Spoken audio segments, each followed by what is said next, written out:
Some men know when the battle is lost. I prefer to go down fighting. My name is Kyle Blake. I'm 48 years old.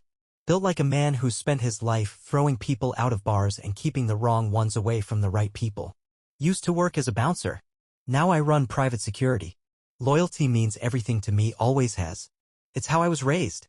You stand by your people, and when someone spits on that, they pay for it. I knew Charlotte was cheating before I had proof. You live with someone long enough, you notice the shifts. The colder glances, the forced smiles, the way she'd check her phone and angle it away just slightly. Charlotte had always been sharp, always logical. She made moves like a woman playing chess 3 steps ahead. But I played a different game, one where I saw the whole board before making my first move. The moment that settled it for me was a damn hotel receipt. Not even hidden, just crumpled in the bottom of her purse like a forgotten grocery list. Riverside Suites. Executive King. Tuesday night. Not a work expense. Not a mistake. That night, I sat at the kitchen table, staring at it. Charlotte was in the other room talking about some big account she landed, and all I could hear was the hollow sound of her voice. A voice I used to know inside and out, now just noise. She stepped into the kitchen, saw me with the receipt. Didn't even blink. That yours? I asked, holding it up. She glanced at it like it was a memo she didn't need to deal with. Work trip.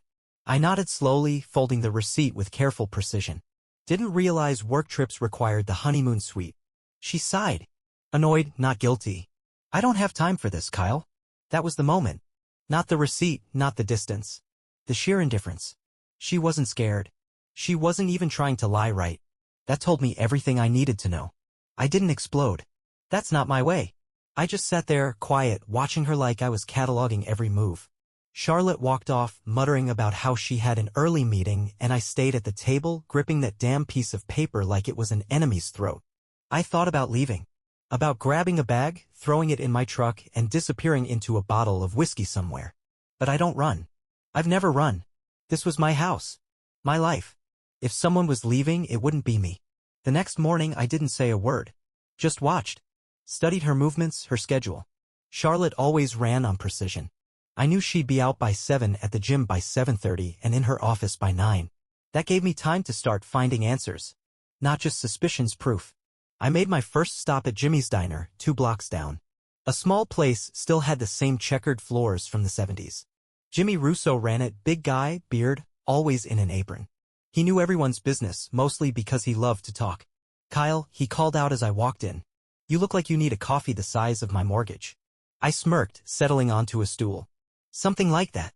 Jimmy poured, leaning against the counter. So what's new in the world of breaking heads for a living? Same old, I said, stirring the coffee. You see Charlotte in here lately? Jimmy paused, eyes flicking up just for a second before he recovered. Yeah, now and then. With who? He wiped the counter a little too slow. Just work friends, I think. I let that hang in the air. Jimmy knew better than to lie to me. After a beat, he exhaled. Guy from high school. Ethan something.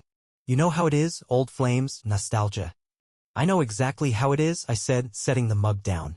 Jimmy nodded, understanding passing between us without another word. I left the diner knowing what my next step was.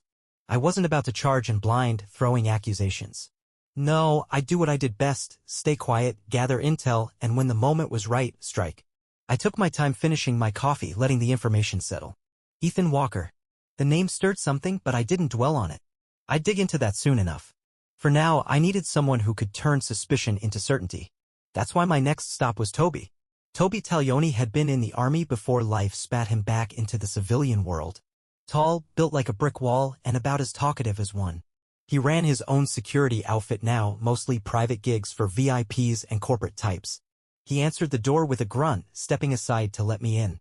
What's up? He asked, already reading the look on my face. Need a guy, I said, tossing the hotel receipt onto his coffee table. Quiet. Efficient. Toby picked it up, turned it over in his thick fingers, then met my eyes. Cheating? I gave a slow nod. He exhaled through his nose. You want proof, or you want a body? The question wasn't a joke. That was just Toby. Proof, I said. For now. Toby grunted and reached for his phone. I know a guy. Ex-cop. Greer. Good, I said. Have him tail them. I want locations, timestamps, pictures. Consider it done, Toby said, already texting. What's your next move?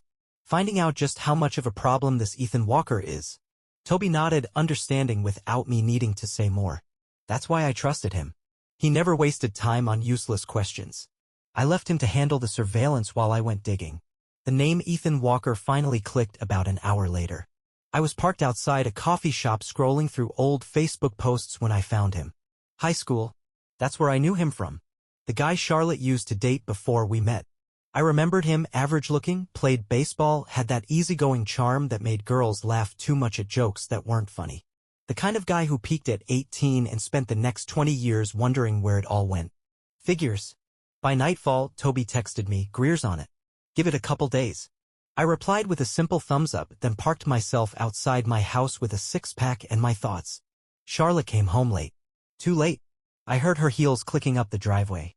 She barely looked at me as she walked past, dropping her keys on the counter.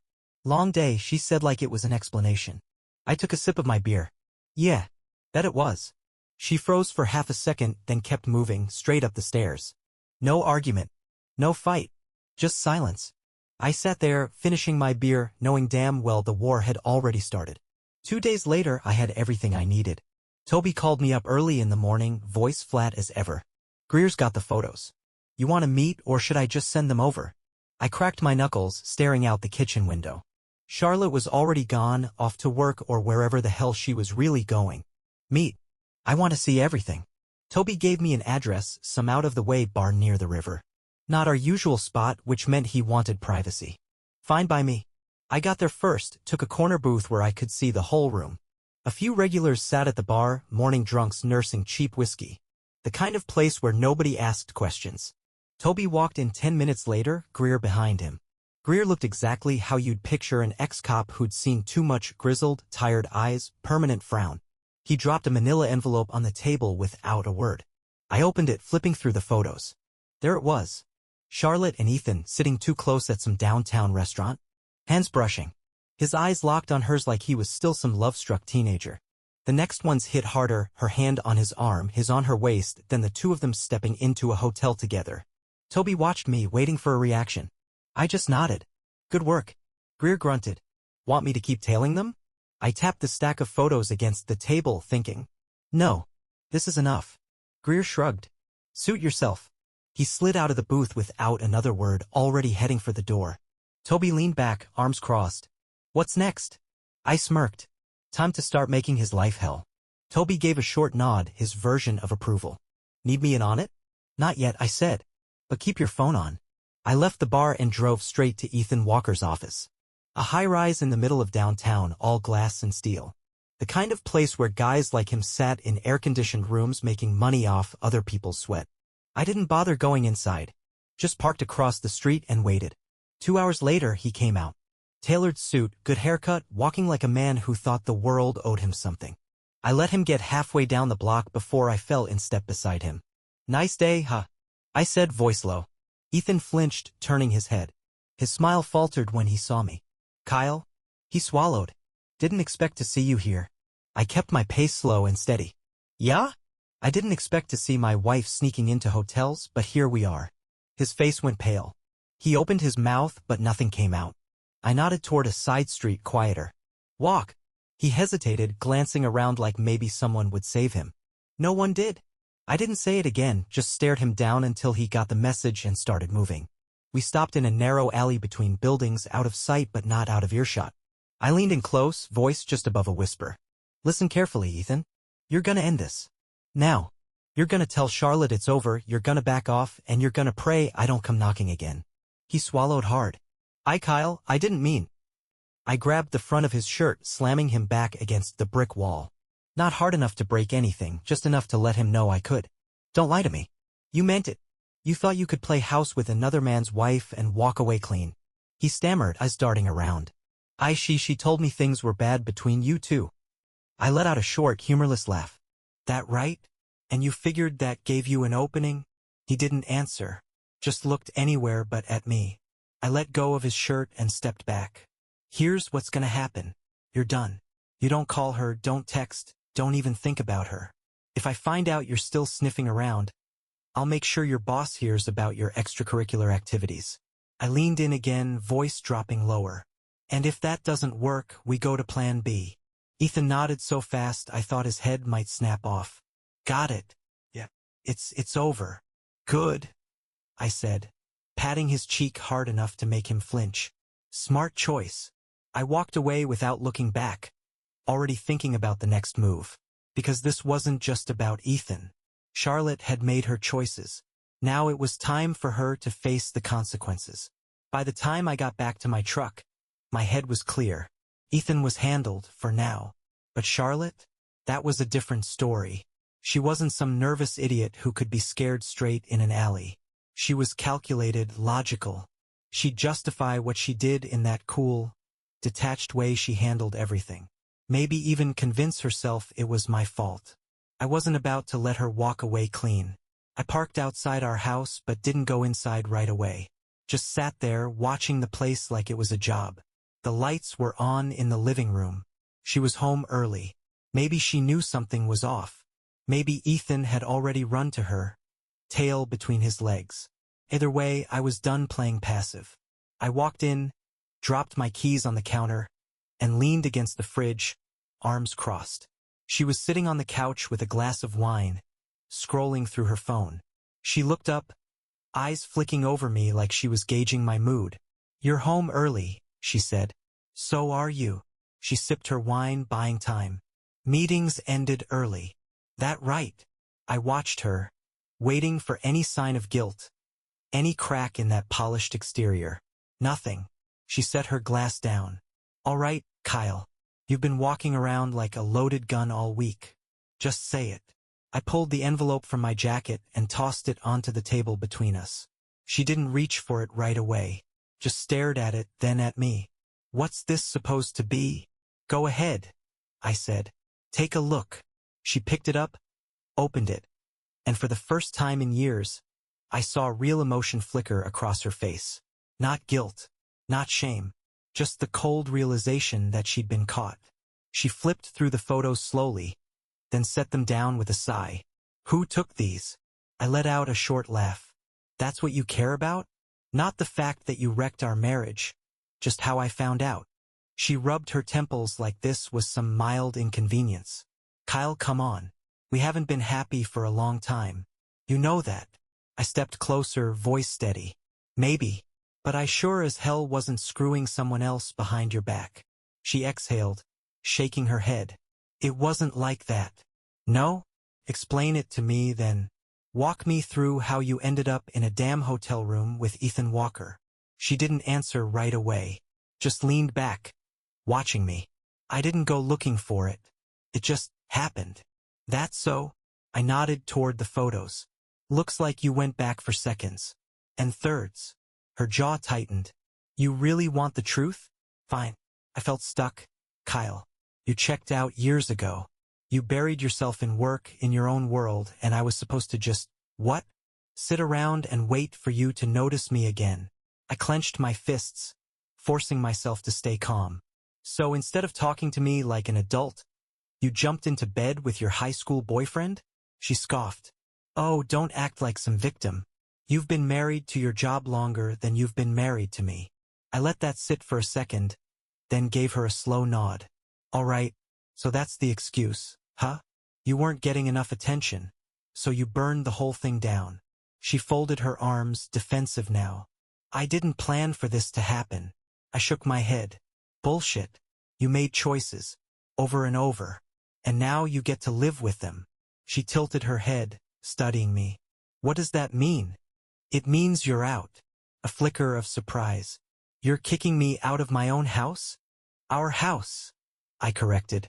"And yeah, you don't get to burn it down and still live in it." She stared at me like she couldn't believe what she was hearing. "You can't just decide that." I smirked. "Watch me." Her face hardened. "I have rights, Kyle. You can't just throw me out like some." "You'll get your half," I cut in. "But you're not staying here. Pack your things." She laughed, shaking her head. "And what if I don't?" I stepped closer, lowering my voice. "Then I make sure everyone at your company sees those pictures." That hit. Her eyes narrowed, lips pressing together. "You wouldn't." I gave her a look that told her exactly how wrong she was. For a long second, she didn't move. Then she grabbed her wine, took another sip, and stood. "Fine. I'll leave. But don't think for a second that this makes you some kind of saint. Never said I was. She walked past me, heading upstairs. A few minutes later, I heard the closet doors opening, drawers slamming shut. I exhaled, steadying myself. It was done. Not clean, not easy, but done. And now it was time to make sure she felt every damn consequence coming her way. Charlotte was gone by morning. No goodbye, no scene. Just an empty closet and a note on the kitchen counter. I'll have my lawyer contact yours. Cold. Businesslike. Exactly how I expected her to play it. Fine by me. I made myself a black coffee, stood by the window and drank it slow, watching the neighborhood wake up. The world kept turning. Nothing stopped just because my marriage ended. I had things to do. First stop was Toby's office. I found him where he always was, behind his desk, booted feet propped up, a half-eaten sandwich sitting next to his laptop. He barely looked up when I walked in. "You look like hell," he said. I sat across from him, rubbing my jaw. "Yeah, well, long week?" Toby tossed a file toward me. "Your boy Ethan is having a rough time. Boss got wind of his extracurriculars. Word is, his promotion's off the table." I flipped through the pages. "Good." Toby studied me, chewing his food slow. "Charlotte. Out." He nodded like he'd expected nothing else. "What's next?" I leaned back, cracking my knuckles. "Tying up loose ends." Toby smirked. "That where I come in?" I gave him a look. "When don't you?" He reached into a drawer, pulled out a folded-up piece of paper, and slid it over. "Got another fun little tidbit for you. Charlotte's firm has strict ethics clauses. Relationships with subordinates? Grounds for immediate termination." I unfolded the paper. HR policies. Black and white, no wiggle room. Toby always knew where to hit. "You planning on dropping this in someone's lap?" he asked. I tucked the paper into my jacket. "Already on my way." Toby grinned. "Remind me never to cross you." I grunted. "You wouldn't be dumb enough to try." By the time I got to Charlotte's office, I knew exactly how this was going to play out. Big glass tower, polished floors, people walking fast and talking faster. The kind of place that ran on money and fear. I walked up to the front desk, gave the receptionist a polite smile. "Kyle Blake. I need to see HR." She hesitated. "Do you have an appointment?" I tapped the folder against my palm. "They'll want to make time." 15 minutes later, I was sitting across from a sharp-eyed woman in a tailored blazer, the kind of person paid to make problems disappear before they became headlines. She took the file, skimmed the contents, and her expression didn't change, but I saw the shift in her posture. This wasn't small. "Where did you get these?" she asked. "Doesn't matter," I said. "What matters is that you have them now." She set the papers down, folded her hands neatly. "And what exactly are you looking for, Mr. Blake?" "Just doing the right thing," I said, keeping my voice level. "Company policy is company policy." She studied me for a long moment, then nodded once. "We'll handle it." I stood, adjusting my jacket. "I know you will."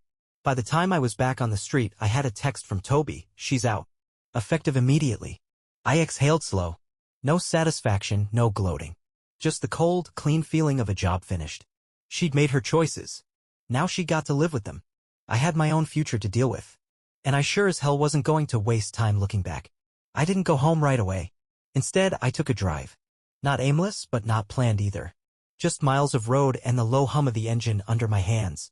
The city faded in the rearview, glass and steel giving way to brick buildings and old neighborhood streets. Places that still had history where people didn't forget who they were. I ended up at the boxing gym on 5th. It wasn't much faded sign, old ring, walls lined with newspaper clippings from better days. But it was alive. Kids training, old guys coaching, the sound of fists hitting heavy bags. It smelled like sweat and hard lessons. Inside, I spotted Manny, the gym's owner, watching a couple of teenagers spar in the ring. He caught sight of me and nodded. "Kyle? Haven't seen you in a while." "Been busy." He grunted, arms crossed. "That a good thing or a bad thing?" I smirked. "Little of both." Manny looked me over, reading between the lines. He'd been around long enough to know when a man was carrying something heavy. He didn't press, just jerked his chin toward the ring. "Feel like moving around?" I didn't answer, just stepped into the locker room, wrapped my hands, and climbed in. Some fights you pick. Some find you. And some you just have to work out of your system. I went 3 rounds with one of Manny's guys, a wiry kid with fast hands. Took a couple of good shots, gave a few back. By the time I stepped out, my head was clear, body loose. Sometimes that was all it took, sweat, movement, control. Manny tossed me a towel. "Feel better?" "Yeah," I said, wiping my face. "Getting there." He nodded like he understood. "You ever think about helping out here?" I raised a brow. "What coaching?" You know how many kids we get in here looking for direction, he said, shaking his head. Half of them don't got fathers worth a damn. Some don't got fathers at all. Could use a guy like you. I let the idea settle. It wasn't the worst one I'd heard. I'll think about it, I said. Manny clapped me on the shoulder. Do that. I left the gym feeling lighter than I had in weeks. I wasn't a man who did well sitting still. Never had been. I needed action, purpose, something to build.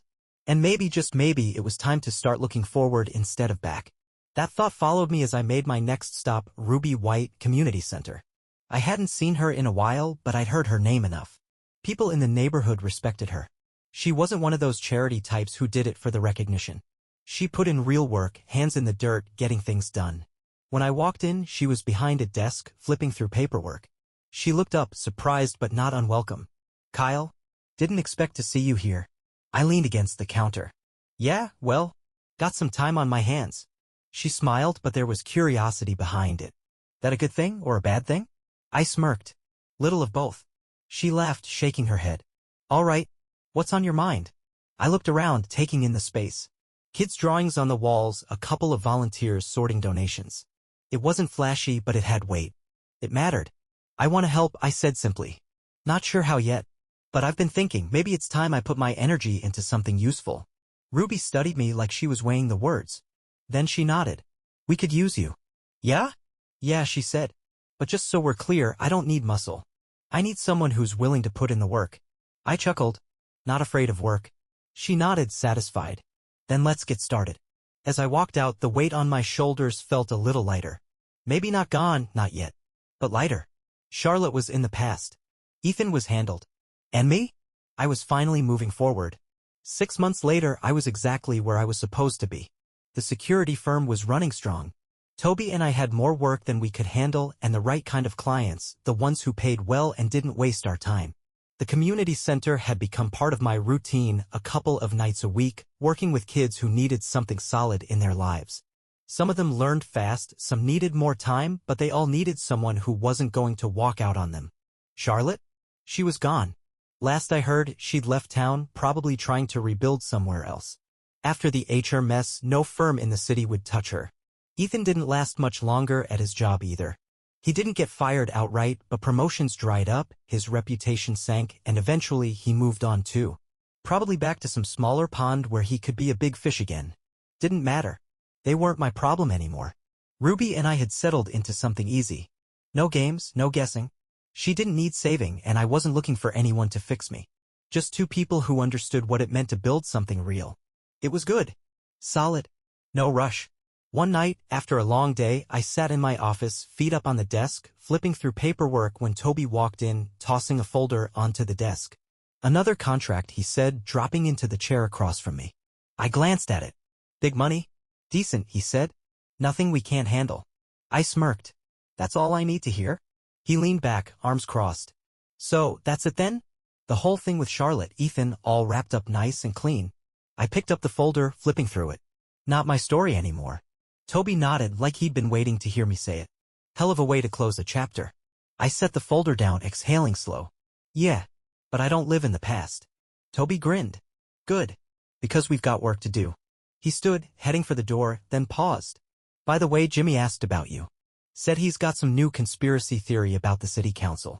I chuckled. That guy ever take a day off from talking? Not once in his damn life. I shook my head. I'll stop by. Make sure he hasn't lost his mind completely. Toby smirked, then walked out, leaving me alone in the office. I looked around, taking it in. Everything was different, but everything was exactly where it was supposed to be. No ghosts. No regrets. Some men let betrayal break them.